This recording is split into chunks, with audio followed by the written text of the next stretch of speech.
दुनिया के कुछ राज ऐसे हैं जो समय के साथ पुराने तो होते गए, लेकिन उनका जवाब आज तक नहीं मिला।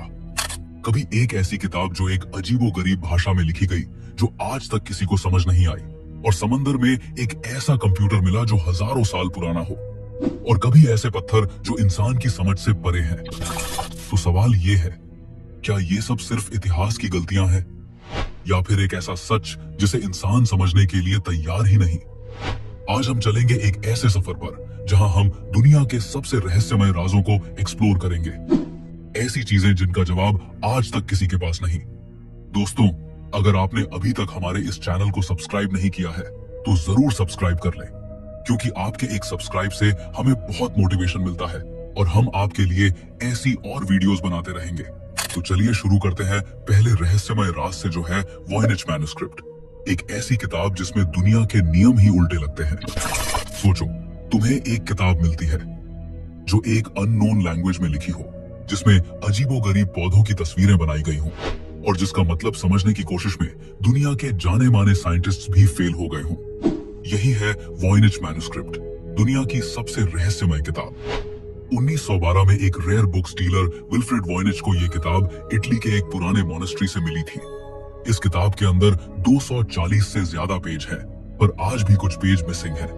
रेडियोकार्बन डेटिंग के बाद साइंटिस्ट्स ने कंफर्म किया कि यह किताब साल 1400 से 1440 के बीच लिखी गई थी, यानी लगभग 600 साल पुरानी है। पर असली रहस्य शुरू होता है इसके कंटेंट से। आखिर किताब के अंदर क्या है, आइए जानते हैं। हर पेज पर एक अननोन स्क्रिप्ट लिखा हुआ है।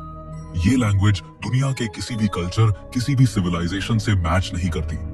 इसमें ऐसे सिंबल्स और अल्फाबेट्स हैं जो इंसान ने कभी पहले नहीं देखे, और तस्वीरें कुछ अजीब और अनोखे पौधों की बनाई गई हैं, जो रियलिटी में कहीं मौजूद ही नहीं।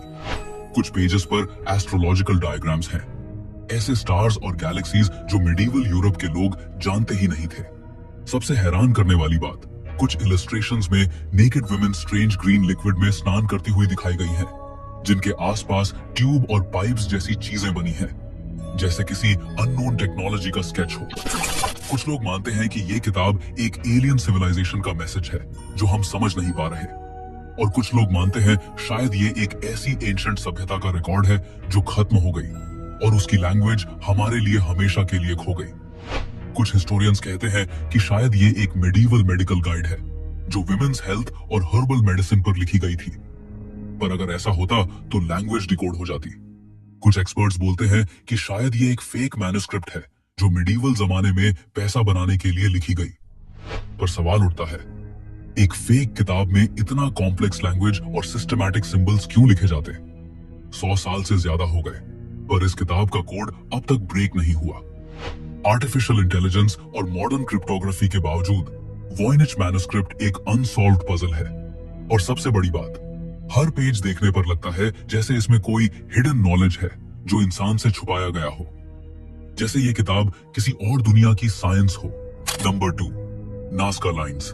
सोचो, एक ऐसा रेगिस्तान जहां मिट्टी और पत्थर के बीच जमीन पर खींचे गए लकीरों से इतने बड़े बड़े डिजाइन्स बने हैं कि उन्हें सिर्फ आसमान से ही देखा जा सकता है। ये हैं नाज़का लाइंस, जो पेरू के नाज़का डेजर्ट में पाए गए हैं। जमीन पर चलने वाले इंसान को ये लाइंस बस रैंडम और अजीब सी खुदाई लगती हैं, लेकिन जब 1930 के आसपास पहली बार एयरप्लेन्स ने नाज़का के रेगिस्तान के ऊपर से उड़ान भरी तो उन्होंने एक हैरतअंगेज खुलासा किया। वहां पूरे डेजर्ट में 300 से ज्यादा ज्योमेट्रिकल शेप्स, एनिमल्स और मिस्टीरियस फिगर्स बने हुए थे। सोचो, किसी ने एक इंसान की शक्ल, एक मंकी, एक जायंट हमिंगबर्ड और एक स्पाइडर रेगिस्तान की जमीन पर खींच दिए, और वो भी इतने बड़े स्केल पर कि उन्हें सिर्फ आसमान से ही समझा जा सकता है। ये लाइंस नाज़का सिविलाइजेशन 200 BCE से 600 CE के लोगों ने बनाई थी। रेगिस्तान की अपर लेयर एक तरह की रेडिश ब्राउन मिट्टी से भरी है। अगर इस लेयर को हटा दिया जाए तो नीचे से एक हल्का ग्रे व्हाइट सरफेस निकलता है। नाज़का के लोगों ने इसी सरफेस को एक्सपोज करके लाइंस बनाई। लेकिन सवाल यह है, इतने बड़े और परफेक्ट डिजाइन्स उन्होंने बनाए कैसे?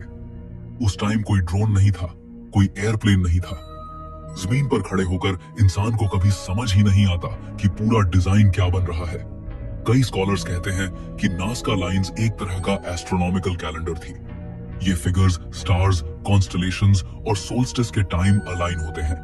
मतलब शायद उनका रिलेशन आसमान के तारे और प्लैनेटरी साइकिल से था। एक थ्योरी के मुताबिक ये लाइंस एक तरह की सेरेमोनियल पाथवेज थी। मतलब लोग इन पर चलकर रिचुअल्स करते थे, शायद पानी के लिए प्रेयर्स, क्योंकि नाज़का एक बहुत सूखा एरिया है।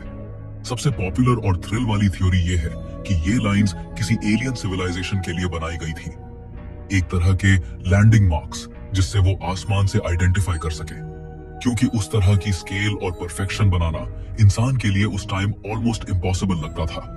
कुछ एक्सपर्ट्स कहते हैं कि ये एक तरह का अंडरग्राउंड वाटर मैप था। नाज़का के लोग शायद दिखाना चाहते थे कि कौन से एरियाज के नीचे पानी अवेलेबल है। नाज़का लाइंस आज भी वैसे ही सेफ हैं जैसे 2000 साल पहले बनाए गए थे। रेगिस्तान का ड्राई क्लाइमेट और विंड्स की कमी की वजह से ये लकीरें कभी मिटती नहीं। यूनेस्को ने इन्हें वर्ल्ड हेरिटेज साइट डिक्लेयर किया, लेकिन मिस्ट्री अब तक वही की वही है। क्या ये डिवाइन प्रेयर्स थी, एक कैलेंडर था, या फिर एलियंस के लिए मैसेज? सोचो, एक पूरा सिविलाइजेशन ऐसे डिजाइन्स बनाता है जो खुद जमीन से कभी देख ही नहीं सकता। मतलब उन्होंने ये किसके लिए बनाया था? Number 3, pyramids of Giza. सोचो, एक ऐसा स्थान जो हजारों सालों से दुनिया के सबसे बड़े राज अपने अंदर छुपाए बैठा है। गीजा के पिरामिड्स। ये पिरामिड्स सिर्फ एक मकबरा या आर्किटेक्चर का कमाल नहीं है, बल्कि एक अनसॉल्व्ड मिस्ट्री का समुद्र है। सबसे ज्यादा डिस्कशन होती है ग्रेट पिरामिड ऑफ खुफू के अंदर छुपे हुए सीक्रेट चैम्बर्स के बारे में। जब इस पिरामिड का कंस्ट्रक्शन हुआ था लगभग 4500 साल पहले, तब उसे इतनी एक्यूरेसी के साथ बनाया गया था कि आज के मॉडर्न इंजीनियर्स भी हैरान हो जाते हैं। 2017 में एक scientific project scan pyramids mission ने एक ऐसा डिस्कवरी किया जिसमें म्योन रेडियोग्राफी टेक्निक का यूज हुआ। ये एक तरह की कॉस्मिक रे इमेजिंग है जो वॉल्स के अंदर छुपे स्पेसेस को डिटेक्ट करती है। और तब साइंटिस्ट्स ने कंफर्म किया कि खुफू के पिरामिड के अंदर एक बड़ा हिडन वॉइड एग्जिस्ट करता है, लगभग एक कमर्शियल एयरप्लेन जितना लंबा। अब सवाल उठता है, ये चैम्बर किस काम का था? कुछ लोग कहते हैं कि ये एक कंस्ट्रक्शन कॉरिडोर था जो पिरामिड बनाते वक्त इस्तेमाल हुआ और बाद में सील कर दिया गया। दूसरे रिसर्चर्स मानते हैं कि ये एक रॉयल बरियल चैम्बर हो सकता है जिसमें अभी तक किसी को घुसने का मौका नहीं मिला। और कुछ थ्योरिस्ट्स का मानना है कि ये चैम्बर एंशिएंट टेक्नोलॉजी या फराओ के खजाने का सीक्रेट वॉल्ट हो सकता है। और मिस्ट्री और गहरी तब हो जाती है जब ये पता चलता है कि पिरामिड के अंदर आज तक ऐसे नैरो शाफ्ट्स और कॉरिडोर्स भी हैं जिनका पर्पज किसी को समझ नहीं आया। जैसे एक शाफ्ट डायरेक्टली स्टार्स की अलाइनमेंट में बना हुआ है, जो इस बात की तरफ इशारा करता है कि इजिप्शियंस का एस्ट्रोनॉमी और आफ्टर लाइफ के साथ गहरा कनेक्शन था। पिरामिड्स के अंदर के चैम्बर्स का राज की अभी तक पूरी तरह सॉल्व नहीं हुआ। आज भी वहां एक्सपेरिमेंट्स और स्कैनिंग चल रही है, लेकिन अंदर फिजिकली एंटर करने की परमिशन नहीं दी जाती क्योंकि वो स्ट्रक्चर डिस्टर्ब हो सकता है। सोचो, अगर एक दिन ये चैम्बर्स ओपन हो गए तो क्या हमें एक खजाना मिलेगा, या फिर ऐसी नॉलेज जो इंसान की हिस्ट्री को हमेशा के लिए बदल दे? पिरामिड्स के अंदर छुपा ये सीक्रेट चैम्बर अभी भी दुनिया का एक ऐसा राजर है जो हर जनरेशन को चैलेंज करता है। Number 4, Easter Island Moai statues. Pacific Ocean के बीच एक छोटा सा आइलैंड है ईस्टर आइलैंड, और यहीं खड़े हैं वो अजीब और बड़े बड़े मोआई स्टैच्यूज जिन्हें देखकर हर इंसान हैरान रह जाता है। वहां जमीन पर 13 फीट से लेकर 30 फीट तक के पत्थर के इंसान जैसे चेहरे खड़े हैं। कुछ का वेट 80 टन तक है, और ये सब स्टोन टूल से बनाए गए थे। मतलब ना कोई मशीन, ना आयरन, सिर्फ प्रिमिटिव टूल्स। सबसे बड़ी दिक्कत यह है कि इतने बड़े पत्थर काटकर उन्हें माउंटेन के क्वेरी से लेकर किलोमीटरों दूर तक कैसे ले जाए गए। वहां के लोकल्स कहते हैं कि स्टैच्यूज चलकर अपने आप जगह तक गए। ये बात सुनने में अजीब लगती है, लेकिन इसी वजह से मोआई स्टैच्यूज और भी ज्यादा मिस्टीरियस हो जाते हैं।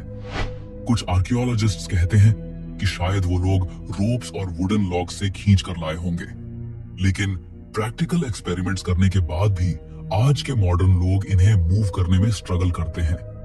फिर एंशिएंट आइलैंडर्स ने ये कैसे किया होगा? दूसरा बड़ा सवाल है, ये स्टैच्यूज बने क्यों? कुछ लोग कहते हैं कि ये एंसेस्टर्स की स्पिरिचुअल गार्डियंस हैं जो आइलैंड की रक्षा करते हैं। दूसरे कहते हैं कि ये पावर और अथॉरिटी दिखाने का एक तरीका था। और कुछ थ्योरीज ये भी कहती हैं कि शायद ये एक लॉस्ट सिविलाइजेशन का हिस्सा थे जो एडवांस थी और अपने साथ अपना नॉलेज लेकर गई। और भी डरावनी बात यह है कि रिसर्चर्स कहते हैं इन स्टैच्यूज के नीचे पूरे बॉडीज भी हैं, सिर्फ हेड्स नहीं। जमीन के अंदर दबे हुए बड़े टॉर्सो पार्ट्स भी मिलते हैं जो बताते हैं कि स्टैच्यूज असल में इंसान के पूरे शरीर का रिप्रेजेंटेशन थे। मतलब सेंचुरीज तक लोग समझते रहे कि ये सिर्फ बड़े हेड्स हैं, लेकिन सच और भी गहरा निकला। रात के वक्त जब हवा तेज चलती है और समुद्र की लहरों की आवाज आती है, मोआई स्टैच्यूज एकदम जिंदा जैसे लगते हैं, जैसे वो अपनी आंखों से तुम्हें घूर रहे हों। Number 5, Bermuda triangle. Atlantic ocean के एक हिस्सों में एक ऐसा ट्रायंगुलर एरिया है जिसे बरमूडा ट्रायंगल या डेविल्स ट्रायंगल कहा जाता है। इसके 3 पॉइंट्स हैं, फ्लोरिडा, बरमूडा और प्यूर्टो रिको, और इन तीनों पॉइंट्स को मिला दो तो बनता है एक विशाल समुद्री त्रिकोण जिसमें कई जहाजों और हवाई जहाजों ने बिना किसी निशान के गायब होकर दुनिया को हमेशा हैरान कर दिया। सबसे ज्यादा मशहूर केस 1945 में हुआ था, flight 918। 5 American navy bombers training mission के लिए निकले थे। कम्युनिकेशन में उन्होंने बोला कि कंपास काम नहीं कर रहा, डायरेक्शन क्लियर नहीं हो रही। फिर कुछ घंटों बाद उनका कांटेक्ट डिस्कनेक्ट हो गया और उन सब के प्लेन्स बिना किसी ट्रेस के वैनिश हो गए। और सबसे हैरानी की बात, उन्हें ढूंढने जो रेस्क्यू टीम गई थी वो प्लेन भी वहीं गायब हो गए। सिर्फ प्लेन्स ही नहीं बल्कि अनेक शिप्स भी यहां से वैनिश हो चुके हैं। यूएसएस साइक्लोप्स एक बहुत बड़ा नेवी शिप जिसमें 300 से ज्यादा लोग थे, बिना किसी एसओएस सिग्नल के बरमूडा ट्रायंगल में खो गया। न तो कोई शिपरेक मिला, न कोई डेड बॉडी, बस एक पूरा का पूरा शिप हवा में गायब हो गया। कुछ साइंटिस्ट्स कहते हैं कि यहाँ के मैग्नेटिक फील्ड्स कंपास और नेविगेशन इंस्ट्रूमेंट्स को डिस्टर्ब कर देते हैं। Methane gas hydrates. Ocean floor के नीचे से मीथेन गैस निकलती है जो पानी का डेंसिटी चेंज कर देती है और शिप्स आसानी से डूब जाते हैं। कुछ थ्योरिस्ट्स मानते हैं कि यह एरिया एक एलियन बेस है जहां से वे इंसानों को अपने एक्सपेरिमेंट्स के लिए ले जाते हैं। एक और थ्योरी यह कहती है कि बरमूडा ट्रायंगल एक प्राचीन लॉस्ट सिटी अटलांटिस की एडवांस टेक्नोलॉजी के ऊपर है जो अभी भी एक्टिव है। हजारों इन्वेस्टिगेशंस के बाद भी बरमूडा ट्रायंगल का असली राज अभी तक खुला नहीं। कई एक्सपर्ट्स कहते हैं कि यह सब बस नेचुरल एक्सप्लेनेशंस है, लेकिन सच ये है जितने भी केस यहाँ रिपोर्ट हुए हैं उनका पूरा पूरा जवाब किसी के पास नहीं है। Number 6, shroud of Turin. दोस्तों, अब चलते हैं एक ऐसे राज की तरफ जो धर्म, साइंस और हिस्ट्री तीनों को हमेशा से कंफ्यूज करता आया है। ये राज है श्राउड ऑफ ट्यूरिन, एक पुराना कपड़ा जो दुनिया भर में सबसे ज्यादा डिबेट और रिसर्च का सब्जेक्ट बना हुआ है। सोचो, एक ऐसा कपड़ा जो इतना पुराना है कि उस पर एक आदमी की पूरी बॉडी का फेंट सा इमेज दिखाई देता है। ये कपड़ा इटली के ट्यूरिन शहर में रखा गया है और इसी वजह से इसे श्राउड ऑफ ट्यूरिन कहा जाता है। बहुत से लोग मानते हैं कि ये वही कपड़ा है जिसमें जीसस क्राइस्ट को उनकी डेथ के बाद लपेटा गया था। इस श्राउड पर एक लंबे दाढ़ी वाले आदमी की पूरी बॉडी की आउटलाइन नजर आती है, जैसे किसी ने फोटो खींचकर कपड़े पर छाप दी हो। उस इमेज में आदमी के चेहरे, हाथ, पैर और पीठ तक के निशान दिखते हैं। और सबसे हैरत की बात यह है कि उस आदमी के शरीर पर वही वुंड्स हैं जो बाइबल में जीसस के क्रूसिफिक्शन के वक्त बताए गए हैं। हाथों और पैरों पर कीलों के छेद, पीठ पर मार के निशान और सिर पर कांटों का ताज। साइंस ने इसको समझने की बहुत कोशिश की है। 1988 में कुछ साइंटिस्ट्स ने कार्बन डेटिंग टेस्ट किया और बोला कि श्राउड सिर्फ 700 साल पुराना है, मतलब जीसस के टाइम का नहीं हो सकता। लेकिन बाद में और रिसर्चर्स ने कहा कि श्राउड पर पॉल्यूशन, एग और रिपेयर्स की वजह से कार्बन डेटिंग सही रिजल्ट नहीं दे पाई। कुछ एक्सपर्ट्स तो कहते हैं कि कपड़े की फाइबर में एक ऐसी लाइट रेडिएशन हुई थी जो नॉर्मल दुनिया में पॉसिबल ही नहीं, जैसे एक सुपरनैचुरल फ्लैश ने इमेज को कपड़े पर प्रिंट कर दिया हो। आज तक कोई कंफर्म नहीं कर पाया कि श्राउड ऑफ ट्यूरिन असली है या एक मीडिवल जमाने का बनाया गया फेक रेलिक। लेकिन जब भी इसे देखा जाता है, लोग एक अजीब सी स्पिरिचुअलिटी और मिस्ट्री महसूस करते हैं। ये एक ऐसी चीज है जो साइंस और फेथ के बीच की एक बड़ी पजल बनी हुई है। दोस्तों जरा सोचिए, क्या ये सच में जीसस का श्राउड है जो उनके रेजरेक्शन का सबूत देता है, या फिर सिर्फ एक केयरफुली क्राफ्टेड इल्यूजन है जो ह्यूमन हिस्ट्री का सबसे बड़ा रिलीजियस मिस्ट्री बन गया। Number 7, Antikythera mechanism. समुद्र के गहरे पानियों में एक जहाज का कैला टूटा पड़ा है। वहां से एक ऐसा पुराना जंग लगा हुआ लोहे का टुकड़ा निकला जो पहले तो एक खराब धातु का टुकड़ा लगता था, लेकिन जब साइंटिस्ट्स ने उसे ध्यान से देखा तो उनकी सांसें रुक गई। ये कोई आम धातु का टुकड़ा नहीं था, ये था एंटिkythera मैकेनिज्म, एक ऐसा यंत्र जो अपने समय से हजारों साल आगे था। 1901 में ग्रीक डाइवर्स एक शिपरेक एक्सप्लोर कर रहे थे जो एंटिkythera आइलैंड के पास डूब चुका था। वहां उन्हें गोल्ड, स्टैच्यूज और ऑर्नामेंट्स मिले, लेकिन सबसे बड़ी डिस्कवरी थी एक रस्टेड गियर मशीन। पहले आर्कियोलॉजिस्ट्स को लगा ये बस एक टूटा हुआ एस्ट्रोलॉजिकल इंस्ट्रूमेंट है, लेकिन जैसे जैसे रिसर्च हुई पता चला कि ये तो एक इनक्रेडिबल मशीन है जो 2000 साल पुरानी है। इसमें छोटे छोटे गियर्स, व्हील्स और डायल्स लगे हुए थे, बिल्कुल एक मॉडर्न क्लॉक की तरह। रिसर्च के बाद पता चला कि ये मैकेनिज्म सूरज, चांद और ग्रहों की गति कैलकुलेट कर सकता था, ग्रहण प्रिडिक्ट कर सकता था, यहां तक कि ओलंपिक गेम्स की डेट्स भी बताता था। सोचो, 2000 साल पहले एक मशीन जो आज के कंप्यूटर जैसा काम करती थी, कैसे बनाया होगा? ये सबसे बड़ी मिस्ट्री है। उस दौर 100 BCE में ऐसी टेक्नोलॉजी होने का कोई रिकॉर्ड नहीं है। मेटल गियर्स का इतना एडवांस डिजाइन बनाने के लिए प्रीसाइज टूल्स चाहिए होते हैं जो तब के लोगों के पास थे ही नहीं। कुछ एक्सपर्ट्स कहते हैं कि शायद लॉस्ट एंशिएंट सिविलाइजेशन या किसी अननोन जीनियस ने यह बनाया होगा। एक्सरे इमेजिंग और 3D स्कैन्स के बाद साइंटिस्ट्स ने कंफर्म किया है कि मैकेनिज्म में 37 गियर्स थे। ये एक तरह का एनालॉग कंप्यूटर था जो स्पेस और टाइम को कैलकुलेट करता था। लेकिन एक सवाल अभी भी जिंदा है, अगर 2000 साल पहले ये टेक्नोलॉजी एग्जिस्ट करती थी तो बाकी दुनिया को उसके बारे में कुछ पता क्यों नहीं चला, और फिर वो नॉलेज अचानक गायब कैसे हो गई? कुछ लोग मानते हैं कि एंटिkythera मैकेनिज्म प्रूफ है कि एंशिएंट एलियंस ने ह्यूमंस को टेक्नोलॉजी दी थी। दूसरे कहते हैं कि ये अटलांटिस जैसी खोई हुई सिविलाइजेशन की एक छोड़ी हुई निशानी है। जो भी सच हो, एक बात तय है, एंटिkythera मैकेनिज्म हमेशा एक ऐसी पहेली बनी रहेगी जो हमें बताती है कि हमारी हिस्ट्री उतनी सिंपल नहीं है जितनी हमें सिखाई गई है। दोस्तों, मिलते हैं अगली वीडियो में एक और रहस्यमय राज के साथ। आपने अभी तक हमारे इस चैनल को सब्सक्राइब नहीं किया है तो जरूर सब्सक्राइब कर लें।